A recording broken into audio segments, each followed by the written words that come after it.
విలక్షణమైన నటనకి పరిపూర్ణమైనటువంటి రూపం కోటా శ్రీనివాసరావు గారు. మహానటుడు, ఒక లెజెండరీ క్యారెక్టర్ యాక్టర్.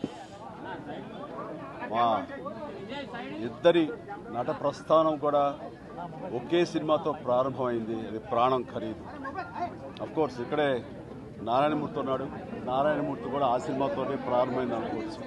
సో సుదీర్ఘమైనటువంటి ఈ నట ప్రస్థానంలో మా అనుబంధం వెనవేసుకోవడం అంతా ఇంత కాదు.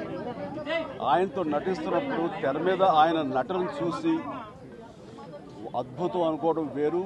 వ్యక్తిగతంగా 1-to-1 కూర్చున్నప్పుడు ఆయన చేసే చమత్కారాలు కానీ, చెప్పే జోకులు కానీ అవి ఆద్యంతో చాలా ఉత్సాహపరుస్తుంది. దాంతో షూటింగ్ ఉందంటే కనుక ఇవాళ కోటా శ్రీనివాసరావు గారు ఉన్నారు, ఇవాళ చాలా హుషారుగా బాగుంటుందని ఉత్సాహంతో వెళ్ళేవాళ్ళం.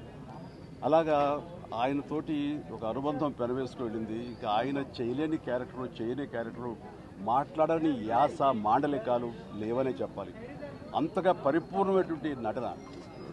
నాటక రంగం నుంచి వచ్చి సినిమా రంగంలో తనకంటూ ప్రత్యేకమైన స్థానం ఏర్పరచినటువంటి గొప్ప నటుడు.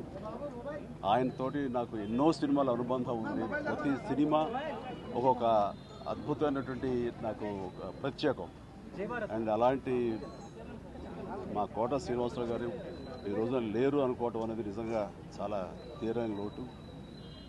అండ్ ఇది వాళ్ళ కుటుంబానికి, పరిశ్రమకి తీరని లోటు. అలాంటి మహానటుడు, అలాంటి వైవిధ్య పాత్రలు పోషించేటటువంటి విలక్షణమైన నటుడు మళ్ళీ వస్తారని అనుకోవటం లేదు. అలాంటి నటుడు మనకు దొరకరేమో కూడా, ఉండరేమో కూడా.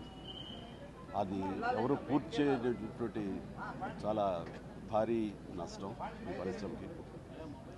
వారి ఆత్మనికి శాంతి చేకూరాలని ఆ భగవంతుని ప్రార్థిస్తూ వారి కుటుంబ సభ్యులకి ప్రతి ఒక్కరికి నా ప్రగాఢ సానుభూతిని తెలియజేస్తున్నాను.